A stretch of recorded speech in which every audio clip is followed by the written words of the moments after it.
Hi, my name is Dr. Sharina Mohd Razali, seorang pakar sakit puan dan ginekologi lah, or obstetric and ginekologi.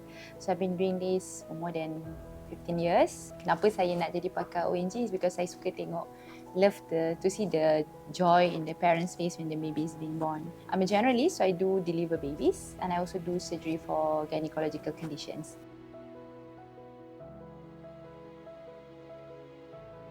Okay, so diabetes gestasi, better known as gestational diabetes, or in short GDM. I'll just use GDM lah, okay? So GDM usually happens after 20 weeks. And the different from the normal diabetes, gestational diabetes GDM only happens in pregnancy, and it's usually temporary, only during the pregnancy. Kenapa dia jadi masa mengandung? Ia adalah sebab certain hormon yang dihasilkan oleh placenta. So that's why it happens only in pregnancy. Lepas 20 minggu, the placenta is big enough to produce these hormones. So hormon ni membuatkan kita punya insulin dalam badan kurang berkesan lah.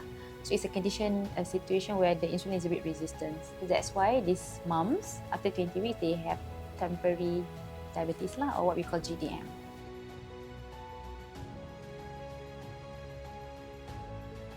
Okay, so GDM lebih kerap lah, more common among patients who are obese, okay, excessive body weight, older patients, or if they have, macam kalau ada sejarah keluarga, kalau mak atau bapa dia ada kencing manis, so this pregnant patient are at higher risk to get GDM.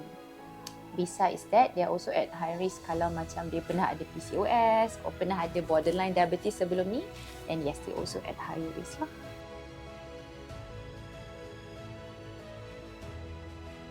So bila seorang ibu tu dah diagnosed as GDM, definitely ada some changes to the antenatal care lah.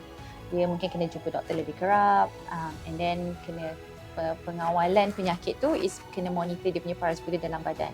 So these moms will have to be referred to the dietitian. Dia kena belajar makan, cara makan yang sesuai with suku-suku separuh, calorie counting, dan dia juga akan diajar untuk check paras gula mereka sendirilah. So these are the changes. Kena jumpa doktor, kena check paras gula dalam darah, and then kena kawal makanan, kena cara hidup yang lebih, kena a bit more aktif. Lepas tu, bila seseorang mother tu is already diagnosed with GDM, the delivery kadang-kadang kalau the GDM perlukan medication, dia kena deliver the baby at 38 weeks. So cannot lebih daripada 38. And then kalau tak ada medication and if the sugar well controlled, then yes, she can deliver at her due date lah. What are the effects of GDM to the mom and baby? To the baby, if let's say the mom's sugar is not very well controlled, right? Kalau paras gula tu sentiasa tinggi, so baby ni akan dapat gula yang banyak.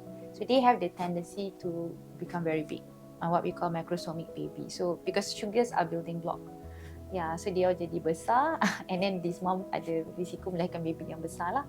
Bila baby besar, dia ada risiko kita panggil shoulder dystocia, which is the bahu of the baby can tersangkut during delivery. So this is a very complication yang sangat menakutkan lah, because it's very difficult to predict atau menjangka.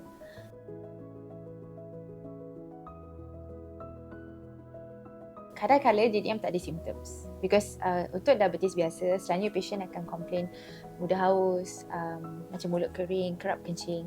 But in pregnant mummies, these are quite normal.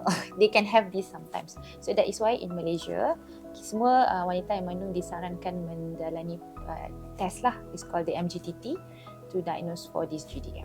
So kalau dia ada sejarah keluarga ataupun obese ataupun dia ada preeclampsia, dia ada macam faktor-faktor risiko, kita akan buat the screening test lebih awal. Sama ada at booking ataupun as soon as they don't have all the vomiting lah, yang mabuk masa awal mengandung tu, hyperemesis gravidarum.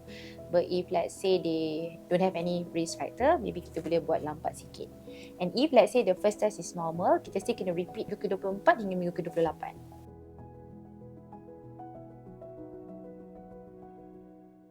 Yeah, the good news is yes, because GDM kan disebabkan oleh hormon yang dihasilkan oleh placenta. So after delivery of the baby, the placenta is expelled. So then eventually the insulin resistance will get better lah. Tapi kita kena make sure juga, kadang-kadang ada ibu yang lepas didiagnos GDM terus jadi diabetes in later life. So kita akan sarankan ibu untuk buat repeat the sugar test tu yang kita panggil MGTT tu at 6 weeks post delivery. Because by that time semua perubahan-perubahan fisiologi dalam badan is back to normal. So lepas 6 weeks, kita akan repeat the test. If they are normal, then they are not diabetic anymore lah. Another thing that I would like to add, if let's say the MGTG itu normal at 6 weeks selepas bersalin, kita still akan recommend, sarankan ibu untuk buat the screening, the test every year. Because once they are diabetic during pregnancy, ataupun once they have GDM during pregnancy, their risk to get diabetes in later life is higher than the normal people. So kita akan still encourage them to screen every year lah.